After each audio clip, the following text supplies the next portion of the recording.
So welcome everybody to another Fun Wizard session. As usual, there's a full product statement here. Let me just throw this into chat so you can follow along at home if you would like. There is a new IntelliJ version, 3.86. If you're still using IntelliJ, there's a new version. Always keep up there. We'll talk more about how that's less important than it used to be. So the only real reason I was telling people to use IntelliJ anymore was source code control, and some cool stuff has just happened. But before I dive into that, let me throw this over to Nick and Tony for some DevRel divinations, and maybe we can get them to talk a little bit about the extend product leads. Heck yeah. All right. Well, thank you everybody for joining. We would love to see you at Workday DevCon 2026. It's coming up in about 6 weeks. Uh, if you've been there, you know why it's awesome. If you haven't been there, what I want you to know is that it is the best opportunity all year round to meet up with other fellow Workday developers, to build your skills quickly, to get certified for a steal, to see folks like Doug Lee or the chief architect at Workday do chalk talks about how we built agents, about why your orchestrate architecture matters. Like, you're not going to get that kind of session anywhere else. That's the stuff that used to be like crammed into some early secret training you had to pay a bunch of money for. And instead, you get to have it as just a normal session. That's like par for the course at DevCon. It's going to be really freaking amazing, from very live demos where everything is live to some pretty seriously cool stuff on the show floor. Tony, what did I miss? A pretty amazing hackathon that's going to be vastly different than previous years of hackathon. I won't spoil anything other than that, but it is definitely going to be the hands-on hackathon of the year. And Agreed. and not just because There's I'm some actually going to seriously be cool there this stuff. year. I know, I know. We're setting some seriously cool technology loose, and it's going to be pretty amazing. It makes the stuff that we were doing in 2016, 2019 look pretty quaint. So we are really excited about it, and we think you will be too. I'm stoked to see what's going on at both DevCon. I'll be there. Uh, Yeah. but hackathon, some very cool stuff's going to happen, and somebody on this very panel, and it's not me, is going to be in that hackathon, and I'm very excited to see what he comes up with. Yeah, it'd be a force to be reckoned with for sure. Quick hackathon shout out too. There is something new debuting this year called the Learner Track. So you can participate as a full team, kind of traditional hackathon situation, or if you just want to show up and code and like party with everybody else and learn a lot with the same expert support from Workday, same swag, same everything, the Learner Track may just be the thing for you. About 30% of folks joining right now are joining as learners, and we're really, really freaking excited about it.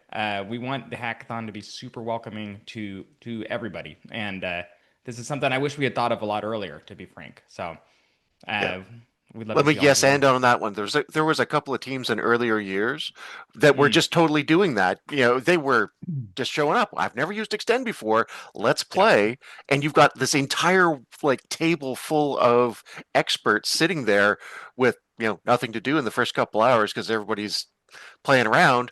So you get access to some really incredibly smart people, and they just want to sit there and play with the cool toys. So yep, seriously, show up. If you got any interest at all, try it out. It is very cool, and it's a great way to learn. We built some fun apps doing that. heck And yeah, you also get to hang on to your cool toys 2 weeks after DevCon, so there's that too. yeah, buddy. Awesome. Alrighty. Now, oh, wait. I just need to move this a little bit over to the side.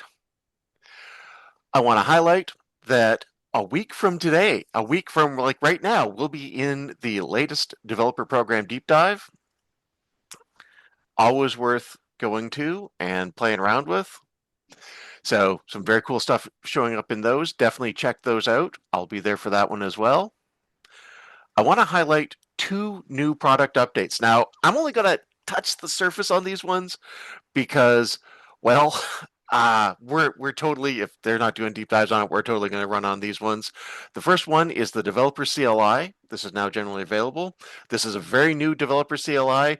I remember the old days when this was the only way you could get WQL to work. That was not yesterday. And this is now very cool. There's some really neat things that you can do with this, and it together with the local disk sync, what this allows you to do is this now allows you to very civilly manage a source control environment. This allows version controlling. Let me just throw these two here. And Vlad, the recording for this will be available. This session will be available on our YouTube. So you'll be able to find it. There'll be links, and there'll be a link in the forum post. And the forum post is this one right here for those of you who just joined. Let me just bombard you with links. You'll be able to find the link to the video for this later on this developer forum post. The ability to manage your source code using a proper repository is huge. This is absolutely game changing what these are bringing out. So we're going to like take a whole session on this. Again, if the deep dives don't do it, we'll do it. We'll find somebody to do this because this is allowing some very cool development practices with Workday Extend. Now, the reason why I'm kind of jumping over this fairly quickly is I want to throw this over to Chris. Let me just stop sharing here for the presentation on the agent system of record. This is very cool, and some awesome stuff is coming up. Chris, take it away. All right. I'm going to be jumping around a lot today. I've got a lot of different screens to show. So forgive me if I'm a little randomized here. Okay. And everybody see my slide deck here? Agent system of record. Arcane power with an audit trail. All right, so got an agenda. Some things we're going to cover. What is ASOR? Agent skill taxonomy. It's an important thing to understand. We're going to talk registration. And specifically for that part, we're going to talk registering Workday delivered agents. We're going to talk about security, which is a really important topic. We're going to talk external agents and how the registration for those looks a little different. And finally, we're going to talk about something called ASOR Assistant. Now, what is ASOR? Now, first of all, I'm going to say that in the post today, I've included 2 links for next level presentations that the great Jolie gave on this topic. I encourage you, if you really want to deep dive into this stuff, go check those next levels out. They're really good. I watched both of them twice. They're very good presentations. The ASOR next level is going to give you probably a much broader look on the landscape than what I'm going to cover today.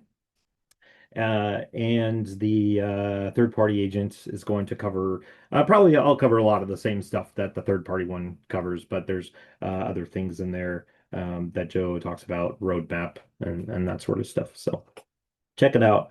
I'm going to cruise over some of the ASOR stuff as we want to get focused on some of the pieces that you're going to care about as developers. All right. So ASOR at a high level. Okay. We have 4 pillars that we kind of want to think about with ASOR. The lifecycle management, security and governance, analytics and observability, and interop.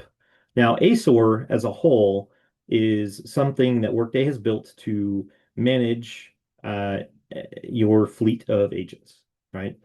And when you think about it, and you're going to hear this phrase a lot in the future as time moves on, and we have more and more agents that are being produced by different companies. The term is agent sprawl, and the idea is you're not going to just be running agents in Workday, right? You're not just going to be running Workday native agents. You might be running a Salesforce agent, and you might be running some that you've built yourself, and maybe they're hosted out on Azure or with AWS. And one of the components, and this isn't all of it, but one of the components of ASOR is it's going to give you a way to try to get your arms around that agent workforce that you have, right? You're going to be able to get visibility and observability into what you have deployed. All right, so lifecycle management. We want to be able to view all the agents that are in our enterprise, right? And this is an important component here. We also want to manage these agents like much like we manage our workers, you know, from onboarding to offboarding with a worker, from registration to deactivation with an agent. I'm going to grab another window here just in case I don't miss the chat. All right. And of course, skill management, right? So these agents, they have skills, and these skills, they use tools. These tools are basically the functions, the APIs in Workday that allow these agents to get data and to take actions, right? And we need a place to manage these, okay? That's part of ASOR, something that it gives us the ability to do. We're going to look a lot more at what that means and what tools we have for that further in the demo. All right, security and governance. So one of the really cool things with ASOR that's been provided is this new agent security framework. We have agent system users that are these identities that will be created as part of your agent registration. And you can have up to 2 of them per agent. And the reason you can have up to 2 is because there are 2 different types of execution modes that your agents will be operating in. One is delegate and one is ambient. And again, talking about that a little further here, but just remember delegate and ambient, and we'll cover those a little more in a few minutes. But we can handle those multiple execution modes as well as the way the security needs to work for those modes with this government that we've been provided through ASOR with the Agent Gateway. Analytics and observability is also important. We need to know what these agents are doing, how they're being used, who's using them, how often they're being used, right? We're on this new flex credit model for everything. And it's going to be more important than ever that we understand how these things are being used, how many API calls, the ability to have audit trails, right? And this is another important component of those agent system users being an identity in your system because we need auditability when they do something. If that agent creates an object or updates an object, just like if a human does it, I need visibility into that for compliance, right? The agent system of record provides that. We get detailed compliance reports, and you can see with the Workday delivered agents, the inputs and the outputs. And of course, this is all secured, and there's fine-grained controls with the different domains you can apply so that not everybody has access to the compliance reports, for example, because that gets into areas where it could definitely have sensitive data. So a lot of thought was put into how to introduce this and how you can manage it. Okay, and finally, interoperability, right? We're going to be building our own agents. They're not going to be living inside Workday. We need those things to be able to talk to Workday, and we need to be able to do it in a secure fashion, which introduce the agent gateway. So anything that goes through the agent gateway is going to have those security flows enforced. We're going to talk about some really great security gates that are in place for the delegate mode. The access patterns you're used to when you're building your integrations today or your extend applications, they're all available to you, right? I can make SOAP calls. I can make REST calls. We can use Graph. We can use RAS, and we can use WQL to get to the data and take the actions that we need. Yes, the slides are available. We have them linked actually on the forum post.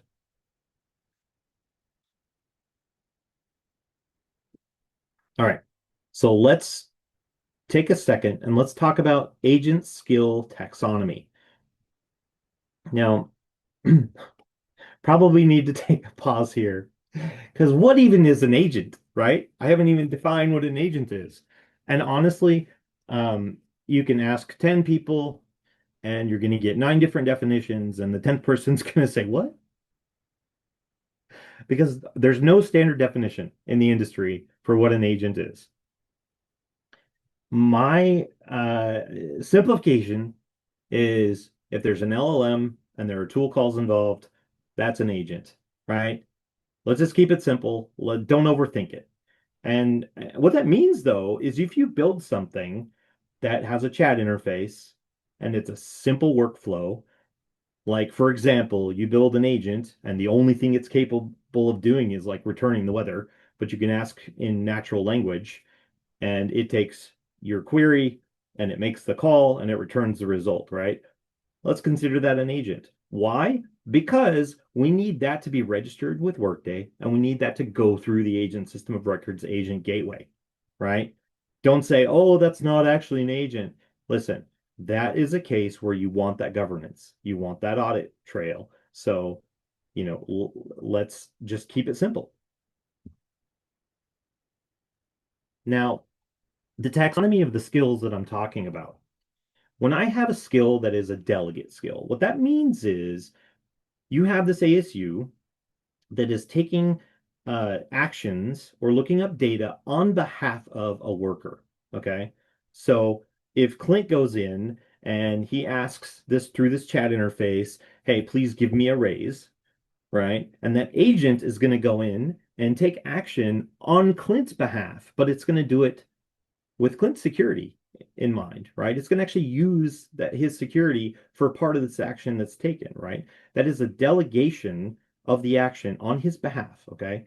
For ambient, this is something that's triggered. So maybe you have a business process, maybe you have a scheduled event, maybe there's some trigger where it listens, but there's no direct human interaction. It's not acting on behalf of a person, right? That is ambient. So if you create an agent registration, which I'll show you in a little bit what those look like, and you have a skill that has been marked as delegate, and you have another skill that has been marked as ambient, it means that the delegate skill works on behalf of users and the ambient does not.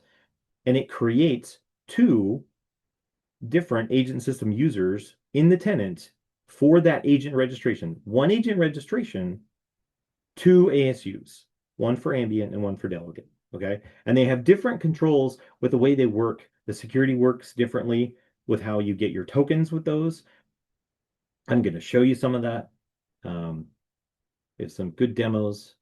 Okay. So registration explained. How do I register these Workday delivered agents? Okay. I'm going to stop talking and I'm going to show you.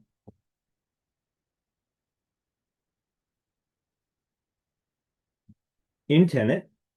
Okay. So the first thing I want to do if I want to register an agent, and we're talking again, Workday delivered agents, going to go to the Agent Management Hub. And really, this is going to be your go-to place for everything when you're looking for your analytics around agents. What agents do I have? What agents do I need to get reports for? All this analytics available. You have the agent registry is any agents you have actively registered in that system, whether they're active or not. If they've been registered, they're going to show up here. Okay. You can see that I have a self-service agent that is registered. It has a list of skills and you can see it's active. Okay. Built by Workday. I've already registered this one. I'm going to show you how to register these with a different one. And in order to register the Workday one, we're going to go to the unregistered Workday agents. This is going to give me a list of any available or perhaps ineligible, but any available agents that Workday has. It's going to tell you if you're eligible, and it's going to give you a very easy process. So I'm going to do the payroll agent today. So we're going to go down here because I decided that I want to enable the payroll agent in my tenant. Now the BP optimized agent is only available in production, and that's one of the reasons why you get this ineligible here. So we're going to do the payroll one. So I'm going to click register, and it's going to have the agent definition that I'm trying to register there. Just going to click confirm. And that is all I had to do to register the agent. Now, when I get ready to register my external agents, that process is going to look a lot different. Okay. So now I'm going to go to my payroll agent. And you're going to get some information when you open this up with the view agent task. Okay. It's going to tell you who it's built by. It's going to tell you what platform is hosted on. You get the configuration, registration date, a description, but we also get a list of all the skills here. Now, you see this execution mode column here. You can see these are delegate skills, okay? And there are 4 of them. Now, there's 4 delegate skills. We have 1 ASU that were being created for that uh, delegate mode that exists on our agent here. Okay, so the next thing we want to do is we want to configure the agent, okay? Now, for the Workday ones, this process looks, again, a little different. We can turn these on, okay? So I've got these 2 delegate ones I'm going to turn on because these are the skills that I want to enable for my workforce. I'm going to leave these 2 down at the bottom off. We don't have to turn them on. You see over here the tools that they have available, okay? This payroll data insights has WQL available. And the core payroll data retrieval has worker data and WQL available. Now, what I want to do here is I want to indicate for this skill what workers have access to use it. And the way we do that is based on security groups, okay? So, keeping it simple, let's say my HR administrator group is going to have access to the payroll data insights. And I'm just going to get crazy here. We're just going to give employee self access to core payroll data retrieval. That sounds fun, right, Clint? All right, so we're going to activate. It's going to prompt you. So, are you sure? Yeah, of course I'm sure. I click the button. And that's it. So now we have these things listed as active. Okay, so you can see which ones are enabled, which ones are disabled. And now if you want to use it, you can go to the agent chat and off you go. Okay, cool. So that's as simple as that for getting the Workday delivered ones registered. Now we're going to build on this when we talk about the external agents, right? So again, the process looks a little different, but this is a fundamental that we need to understand. Okay, back to the slide deck. Where was I? Because it jumped me way ahead. Right here. All right, taxonomy, registration. Chris, you're boring us. Security. It's one of my favorite topics. I like security. So, as I've already noted, with the agent system user, we get up to 2 per agent based on if there's delegate and ambient, right? They get identities in Workday. So you can think of these just like a worker, right? It's an identity that we have auditability against. Okay. We get the audit trail when things are done. But one really important thing here is do not use an ISU for these agents. Don't do it, right? Use the agent system users and go through the agent gateway. Could you use an ISU? Probably, yeah. But it's a bad idea for many reasons. One of which is you can't do the delegate, method, right? Which when we talk the other parts of security, you're going to understand like why you want this.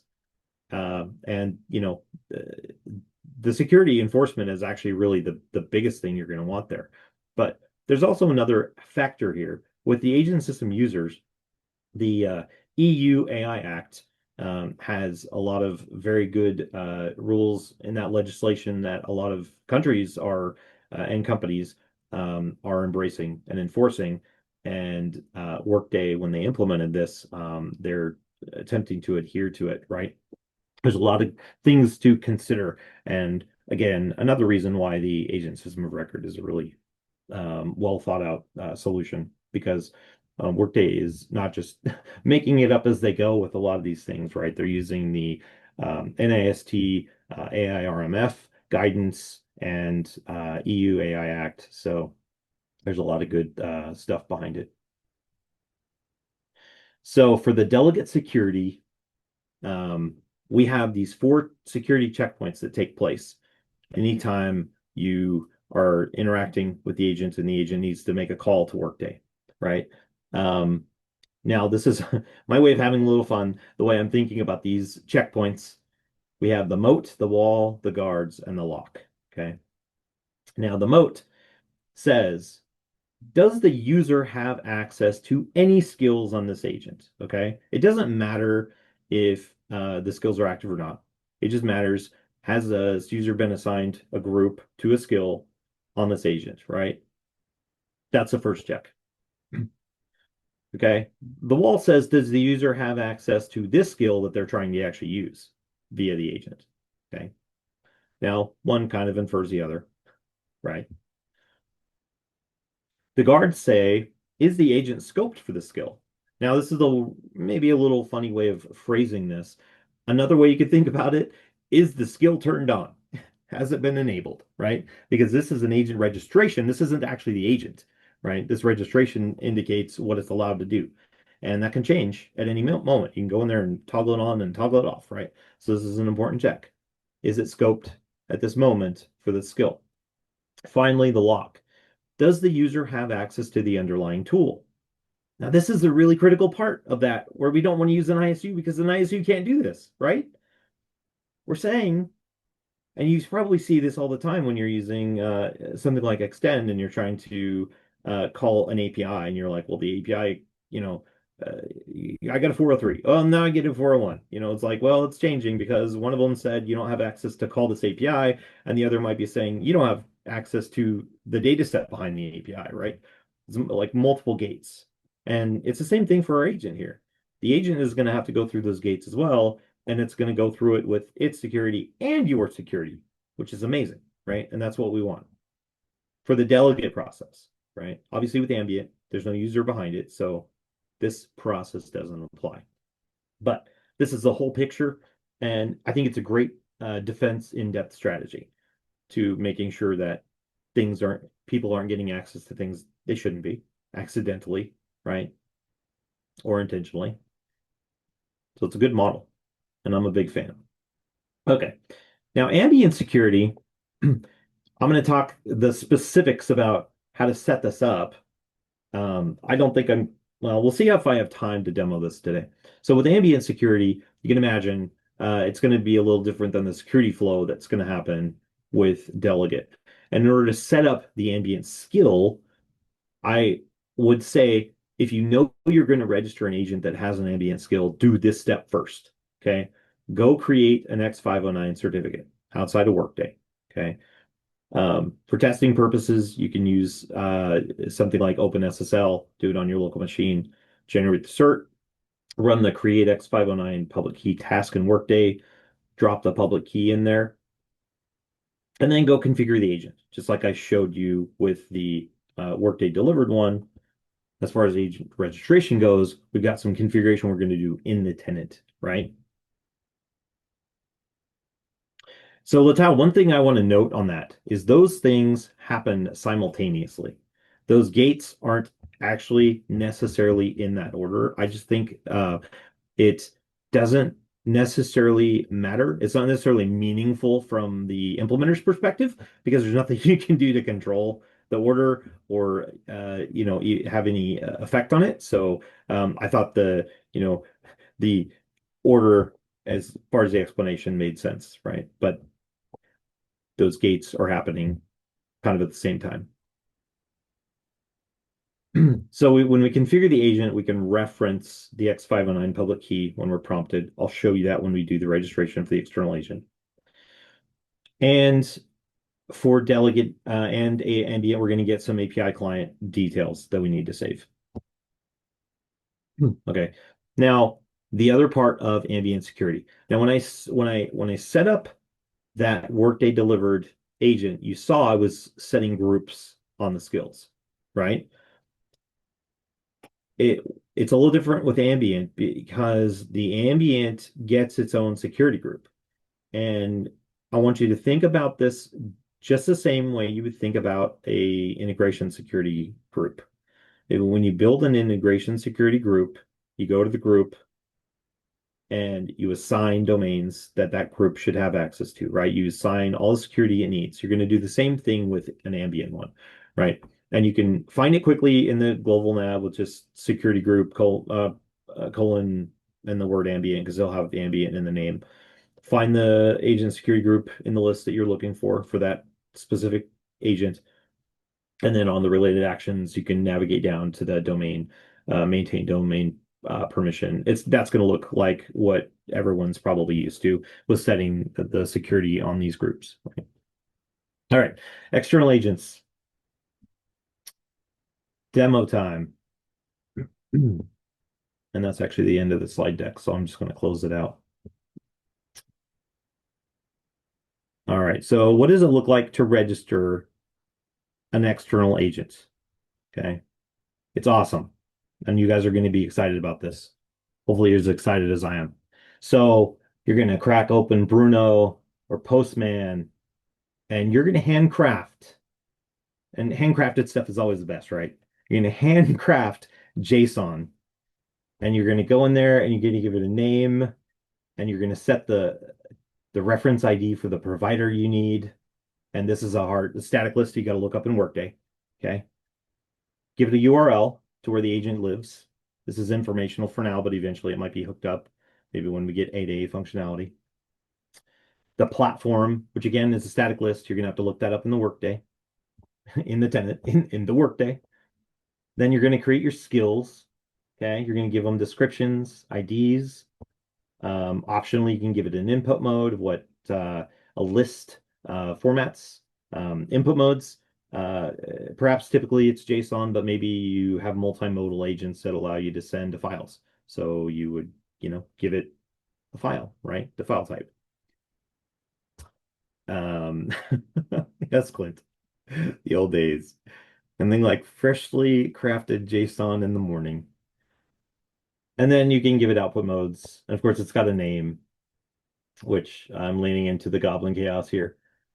And then separately as a sibling to the skills is a Workday config. Now, skills do not have to have this Workday config. Workday config only comes into play when you are going to register an agent that actually uses Workday skills, Workday tools, right? So the Workday config is where you define those. And along in those, you have Workday resources, and those are going to be the resources, the tools that are necessary. So for example, I have one here that's RAS. This is the WID for RAS. So you're going to go and you're going to search around and you're going to find the WID for the RAS resource and you're going to plug it in here. And you're also going to indicate what the mode is that it uses, right? It's going to be ambient or delegate. It's going to have the skill ID down here. Is going to link it up to the skill that you created. Okay, there's some optional capabilities here. There's a version. And that's that, right? It's pretty cool. Specific report or just API type. Um, this is actually this is RAS, just RAS. Um, so remember with the security for delegate, it's going to go through those checkpoints, right? So this okay, this isn't actually fun. So there's a better way. There's a better way. So I built a tool and I announced it today. It's open source because that's what I do. And it is called, trying to open it here, but my machine is like, I don't like you. Okay. This is called ASOR Assist. Now, ASOR Assist is here to help you register these agents and not have to handcraft JSON and look up things like what the structure is. And there's some other stuff I do in here that I think is super helpful.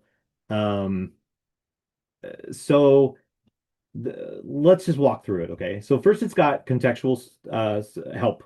So getting started, it's going to give you some information how to use the tool.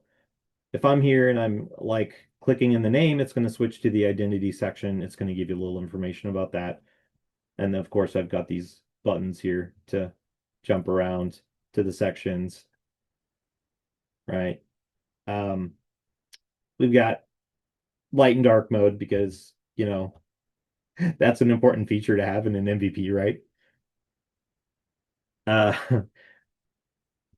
And at the bottom here, and you can't, oh, there's a button from my share. Hold on, let me move this thing. It won't move.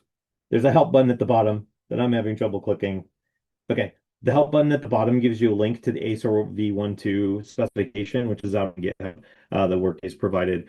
And that's the current version, right? So if it changes, I'll update the tool to match um, whatever the new spec has in there. Now at the top here, you're going to see there's a spot for a bearer token. So let's go grab one of those. Go to dev site. This is the easiest way to get it. At this point, I think it's fair to say most people who are doing this exercise are going to have access to the dev site. So what we're going to do is we're going to go up here. I'm going to close this tenant because that's not actually the one I want to use. And I'm going to connect to my tenant. Just 1 second. This is not very exciting part of the equation.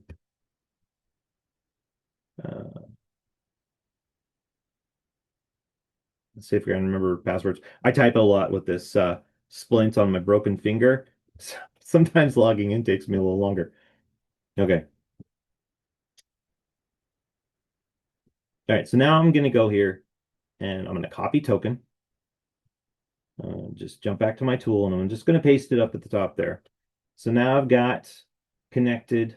And what can I do now that I've got a bearer token to connect to my tenant? Well, I don't want to start from scratch here, so I'm going to click open. And I actually want to fetch some registered agents from my tenant here. Maybe I want to update one. Okay, I've got this delegate one here. This is actually going to pull all the agents that have been registered externally from your tenant. Just click on one, and it's going to populate all this for you here. Makes it nice and easy. Providers. Remember I said you had to look those up? I've got the list right here for you. You don't need to look them up. And if Workday adds to the list and I don't get to the update in time for that, there's a custom option and you could just type whatever the width is until I get around to adding it. So it's little forward compatibility. But this is all the ones that are in the tenant today. All right. Platforms, same deal, right? Here's the platform list. You don't need to you don't have to look these up to see what the widths are. But again, if I'm slow, if I decide to take a vacation and Workday rolls out new ones, although I don't know that they're going to roll out too many more platforms for this list, the custom options there so you can just punch in, what the value is. Uh, One other note I want to make here about uniqueness. Now you saw my list here when I went to open. There's a lot of agents here. I know some of them have the same name, right? But this is hard to see. The provider's different. So Workday actually generates a unique agent registration based on a few different fields. The name, the version, and the provider. Okay. So if you change the name, you get a unique agent registration. If you change the version, you get a unique agent registration.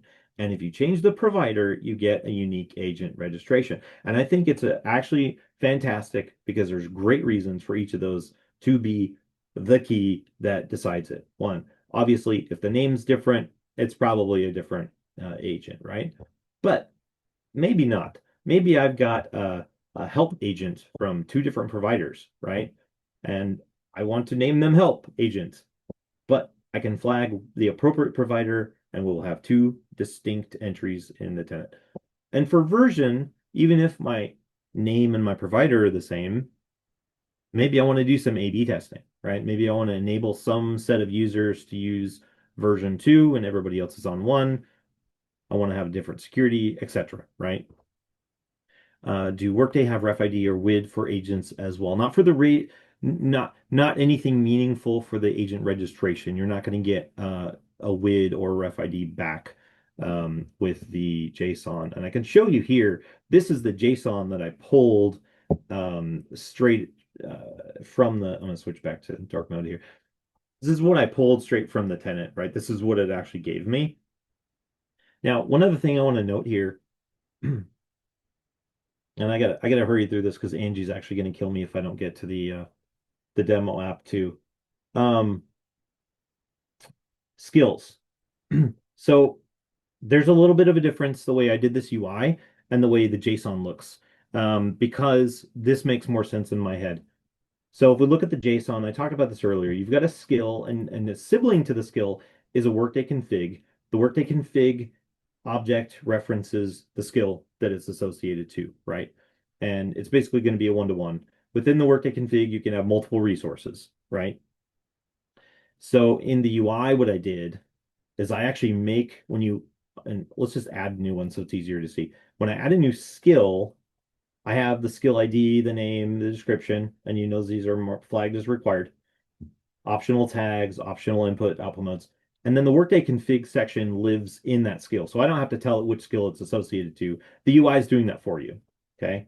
We tell it which mode. Okay, this is delegate mode. And then down here, we're going to add those resources. Now, when I'm adding resources, like let's say I want get workers, right? So we're saying I'm going to add the get workers tool. Oh, I need that resource with. Okay, that sucks. I don't want to go look that up in the tenant. Well, I have a lookup page. And what I know is it's a SOAP operation. So I'm going to click the SOAP operation button. This is going to run WQL against the data source. Make sure that you have security to do this with the user you're using this as with your bearer token. And then I can do a quick search here for get, if I can type, get workers. And there's two of them, right? Because one for staffing, one for human resources, but they have the same WID. So it doesn't matter which one you use. I'm going to click on that. I'm going to copy the WID. And then I'm just going to paste it right in there. And you're good to go. Now, if you want, say, something else like WQL, the REST operation list is what you're going to want. It's a little more confusing to navigate this one. Oh, I got to clear my search box here. Because some of these are the way they're named is kind of hard to make sense of. Like the RAS one in particular is this microservice reports view. Um, Pro tip, that's RAS. So but I think this is easier than going and making two separate reports for those data sources and looking those up in the tenant, right? Just do it from the tool. There's some stuff you're still going to have to look up outside of the tool. For example, let's say you want to go and do an extend resource. You want to call an extend endpoint. You can do that too. When you look up the WID, the easiest way to do that is actually to go and look on the security domain that secures that object. Is there a combined skills plus REST plus any other operation not supported via web service? So the skills can have individual tools for each of those things. So you can have a tool that goes to a skill that's a SOAP call, and you can have another one that's a REST call. Those are just individual skills, and we actually saw that on um, the payroll agent skill that I registered that's Workday delivered, where it actually had one that's SOAP and one that's REST. They're just individual entries that you do. Right. So those those 3 to 4 web services. So the question is like, if I had multiple operations I need to call, each of those would be individual tools that you would be adding here. So for example, we call them resources here, right? So I've added this resource to get workers. That's one of the tools that my agent needs to be able to, to function. And let's say it also needs to, do something else like WQL, right? I throw the WQL WID in. Now the skill has the ability to both get workers and make WQL calls. And your agent can call both of them through the agent gateway, just like calling any other API. And this makes sure that those are available within that skill and they're secured. However, that specific skill it has been secured. Neil, suggestion on skinning theme. Roll up new character. Yes. Next, but that's gonna be version 2. Little dice rollers and be great. Okay. A couple other things real quick. Validation. I can validate to see if there's anything I didn't fill out that I was supposed to. And that's also going to run when you do the registration. Okay. Registration is not super exciting. Let me show you this ambient one. A register, and there goes. It registered. It's going to give you the response it got back, and you're done. It's in the tenant now. So let's go look at that. Um, Probably require me to log into a tenant though. So let's look at this one.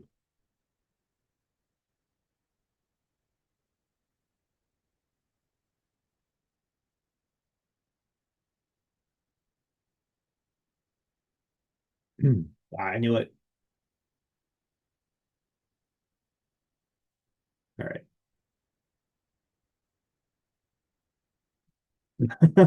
Nick. Oh boy. Okay. Well, okay. So if we go to the Agent Hub, I want to show you guys what it looks like. Agent Management Hub. Let's see. We're doing okay. We got plenty of time. We got plenty of time. Okay. Agent Registry. Now we've got a button to see any archived agents, right? And not all my agents are active because as you saw with my testing, I got a lot of them. But these are all the agents that I've actually registered. And I've got some that are doing mixed mode, some that are just delegate.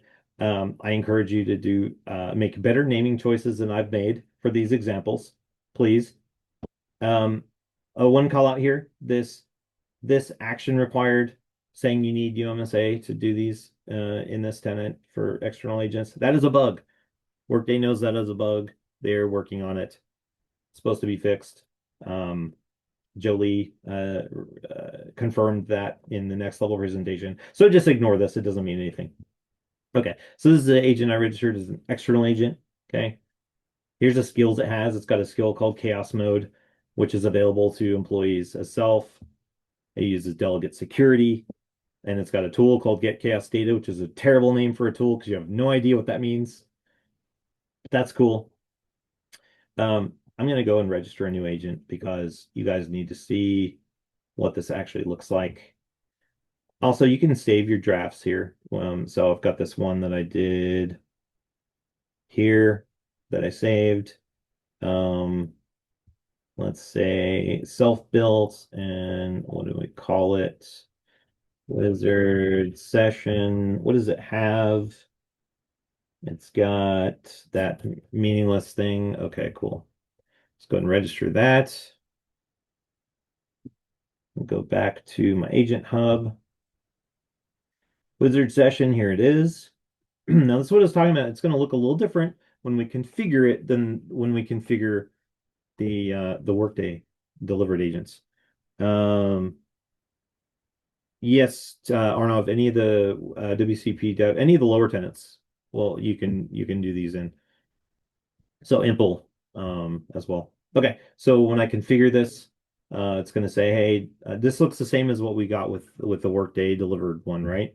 So say, yeah, yes, absolutely enable chaos mode for employees, delegate, gonna save it. Now, this is something we didn't see with the Workday delivered, and this is going to tie in when I jump over and do the demo for the next part.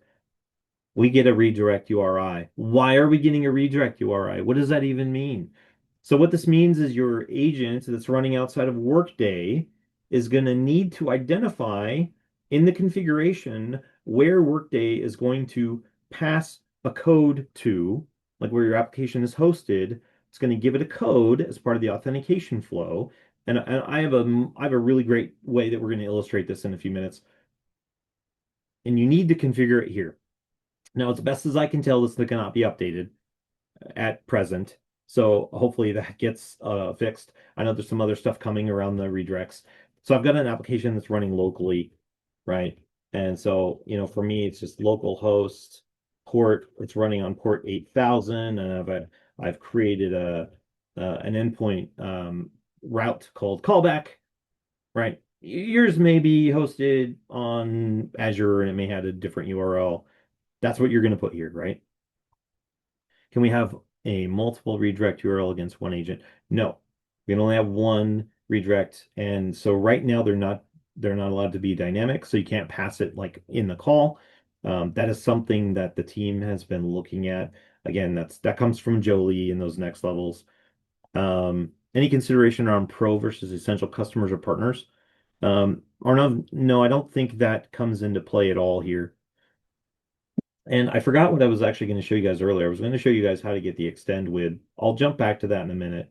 See, I told you guys I was going to be all over the place today. So when I configure the agent, this is a delegate agent, right? This is important information you need to capture and write down. This client secret, especially. Again, at present, to the best of my knowledge, you cannot cycle this secret, right?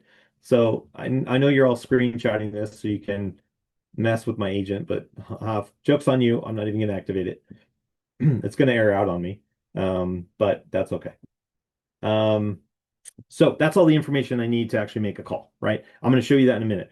But first, let's look real quick because I think I still have time.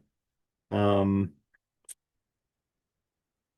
I know, Angie, I can hear you in my head. I know. We're getting there. Okay. Um, I need dude, I think I was doing like T2200 earlier. Whoops.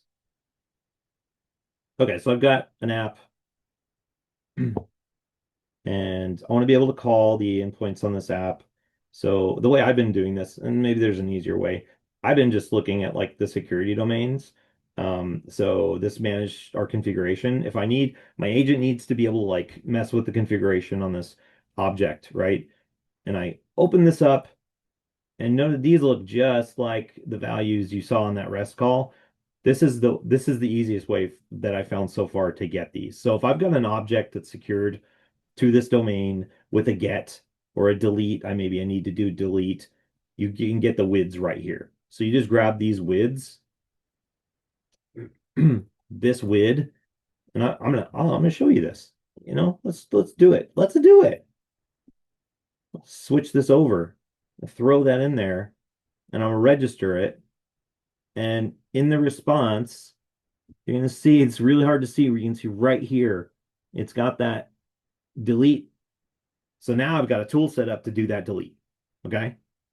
That's how you need to do it for extend. I couldn't figure out a way to get them like to pull them in the tool. So that's a process you need to look at. Okay. I got 6 minutes. I got to jump over to this other thing. It's the last thing. Okay. So I'm not showing you an actual agent because I feel like that's a layer of fluff that we don't need here. What you all need to know as developers is how do I actually implement this into my code for the delegate flow? How do I actually make this work? What does it look like under the hood, right? So there's no agent here, there's no LLM, right? It's just an application. The first thing it's going to do is going to call this authorization endpoint to Workday, and it's going to go through the agent gateway to do that. Okay, so send this request. This is coming from my application. It's going to go through. We're doing a code response call. You can see down here at the redirect, right? It's going to that OAuth 2 authorized endpoint for the tenants. Okay, we hit Workday. Now it wants me to log in. Sure. Cool. I'm a user. This is going to happen with your agents every 24 hours. The users are going to have to go through that flow every 24 hours. That's current state. Okay. So now notice here I've got this code that's going to go back to my callback endpoint. Now this is demo-app.local. I'm actually running localhost, right? This is just what it's printing for you. But it's going to give me that code back. Okay. So it's going to pass back through our gateway, right? Let's go back to our agent, our client. Now that was the user saw that part, right? The next part the user's not going to see. It's going to happen behind the scenes. Your application, excuse me, your application is going to take that code and it's going to make a call back to Workday against the token endpoint. It's going to use the authorization code flow, right, as a grant type, and it's going to say, hey, I'm giving you this code. I need you to give me a bearer token back. And it's going to give you a refresh token. So you can use that refresh token for 24 hours. Okay. Yes, we've gone from steampunk to robots. Now we got portals in the mix. Okay, so we're going back to our gateway. Workday has issued a token, right? This is a bearer token and a refresh token. It's now our agent is activated. It's got a token. It can actually make calls to the gateway for the APIs. Now this is wired up to one of those agent definitions, right now. So the test call I've got set up for this is against RAS. It's going to make the call. We're going to hit the gateway. It's going to go back. Now remember what I told you, moat, wall, guards, lock, that's happening right here because I'm trying to take an action or look up data. I'm executing the Workday API. Now, in this case, I have permissions. I've got the permissions I need at my agent level and at my zero level. It's going to route back through the agent gateway, and it's going to hit my agent, which you can see the response here. This is actually just made that call. This is actually not like fake data. I just made the call, right? And you can see here, I've got report entries from my RAS with hire date and worker, which is what I set up on the RAS. So that is actually the flow. We're taking the chat interface out of it because that's not really important, right? This is the tool call and the authentication flow that your application, regardless of whether it has an LLM or not, that's traveling through that gateway is going to use. Okay. Now, the so that's the end of that part. So Angie's not going to kill me. I feel like I've succeeded in this demo. Now, if you're doing that flow with an ambient agent, it's going to look a little different. If I can, I got too many things on my screen and I can't move this. There we go. Got it. Got it. I could use a keyboard if I was really cool to move it around. Okay, so JWT, I'm going to write a knowledge share on this for people on how to do this. And I'm going to provide some sample code. But for the JWT process, for ambient token, you have that X509 certificate, right? You're actually just going to you're just going to straight up get a token. There's no off flow for the user authentication code, right? And you can make this with a post to the token endpoint. This is your grant type for the bearer token. And then we're going to have to build an assertion. In order to do that, I've got a script I'm running here that will build an assertion for me. There's a bunch of different ways to do this. Some of the platforms you're using may have tools to do this, but just to give you an idea of what it looks like, if I run this and I do this post, it's going to give me back, hopefully, an access token. And it's a bearer token that I can use now to make calls against that agent's registration for those ambience calls for whatever the tools are that have been activated. Okay. So that's the process flow. Looks a little different than the delegate. That's a process flow that your agents that are ambient are going to go through. I'll put together a knowledge share on this and I'll provide this sample code on how to do that, as well as instructions on how to generate the 509 certs and all that stuff. Didn't have time to get to that yet. Had some other apps to write first. So that's it. That's it. It's a little bit of information we shared today. Hopefully nobody got bored. Hopefully that's helpful. Um, Clint and I are trying to be very thoughtful as we enter the agent conversation. There's a lot of hype. There's a lot of noise. We don't want to add to the noise. So when we do these presentations, we're going to try really hard to make sure they're valuable and they're just enabling you and not making you confused any more than you might already be. So my book, yes, my upcoming influencer book. Well, thanks for coming, everybody. We're at time, and we really appreciate Amazing you. stuff. Thanks, Nick. Appreciate it.